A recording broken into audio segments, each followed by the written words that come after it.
Alright guys, so I'm going to do a short video on the relationship between Scribblenauts, 5th Cell, and NeoGAF. Now, it was a bit of a tumultuous relationship, I think, but it started pretty bright, and obviously NeoGAF has gone down the tubes after what their site owner was accused of. And Scribblenauts is basically no more, so you can't say this relationship really led to anything great. But yeah, we'll go through the history of NeoGAF and Scribblenauts, their relationship together. So it all started at E3. Scribblenauts had a small booth at E3, and while they had their booth, some NeoGAF members came over to try their game, and one of these members was a man named Feep, and his avatar on NeoGAF was a Metroid on a plate. I believe that was what his avatar was supposed to be.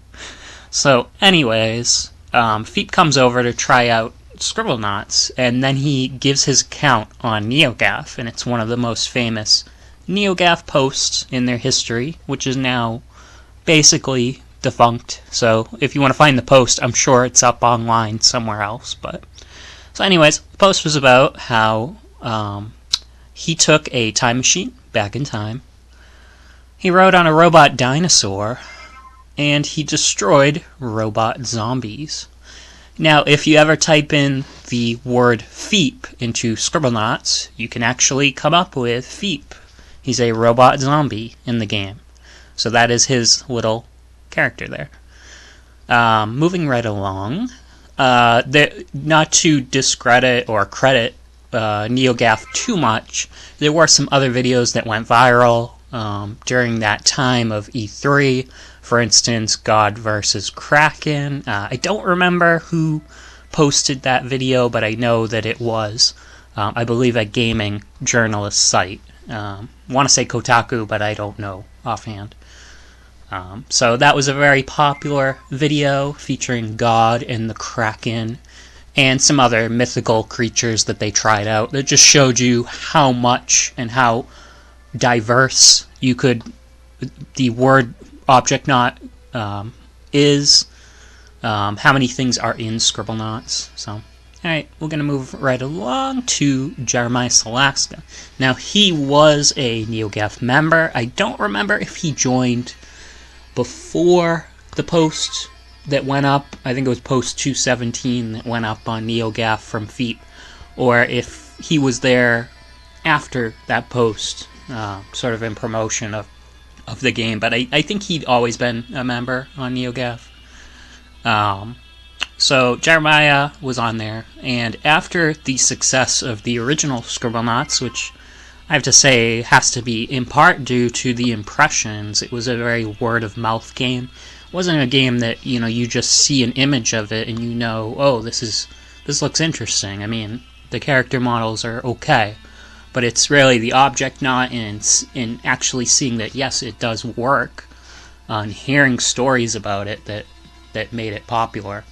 So again, after seeing the success of the game, he decided to go back to NeoGAF to get ideas for the sequel. So he went back to NeoGAF, and he decided that he was going to ask them, what they thought about the game and what were some of the issues, things that came up during these forum threads. Among other things were the control scheme. Posters on NeoGAF thought that there should be a more active control scheme, that using the stylus for movement wasn't a very good idea. So Salaska actually, from what I remember, he was kind of hesitant to change the control scheme to have it be movement with the control stick. But he gave in eventually, and he did include that movement scheme. But I do think this happens a lot when you have a prequel that maybe doesn't perform as well, or it performs well, but the people that played it didn't, receive it as well. because there was a flaw with it. A lot of times when that happens, they don't try out the sequel. So these kind of things did plague Scribblenauts in general. So when there would be add-ons and additions, the discussion would still sometimes be about, oh, the controls in the first game sucked, I'm not going to play it again. So those kind of things did come up. And, you know, that also plagued Little Big Planet over there, too. So, anyways, one of the other big complaints from NeoGAF, and I think this is the one that I did not agree with, was they thought action levels were terrible. They did not like action levels at all. So they said, a lot of posters there said, remove the action levels. And so in the sequel, Super Scribblenauts, a lot of the action levels got taken out. They got minimalized in importance. You had a lot more levels that were like, make this character that looks like this. So, or make these objects that are green and slimy. So then you just put objects in the field of play. You wouldn't manipulate them. You wouldn't do anything with them. You just form them into the field of play, and then you get a star. So I didn't think that was as fun, and definitely not as active for a gamer as the action levels. Which, sure, they had their flaws, but they could have been improved.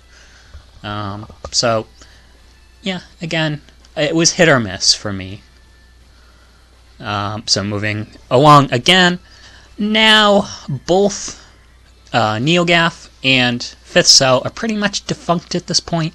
I do blame NeoGAF a little bit for the fact that the discussion just died, you know, with the sequels. Maybe there wasn't a whole lot to talk about, but, you know, there were some fun things added in Scribblenauts Unlimited, in particular, obviously, the object creation ability.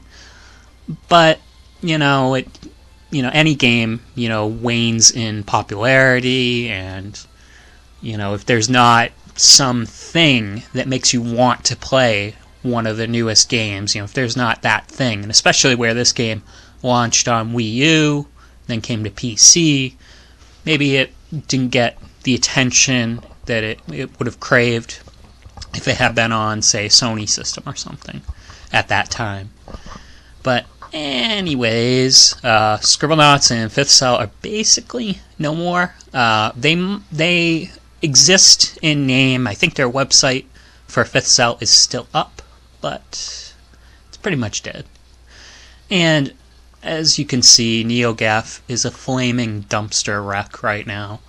So that is the history of NeoGAF and Scribblenauts and Fifth Cell and their relationship together. I'm sure there's more stuff I could cover about them and their relationship. Although, you know, now all the posts are down. NeoGAF is down. I don't think it's coming back. I think it's way too toxic a name to have it come back as NeoGAF. It would definitely have to be sold, and I think that someone else would have to take over this website. But I guess we'll see what happens. Alright, that's enough for now. See you next time.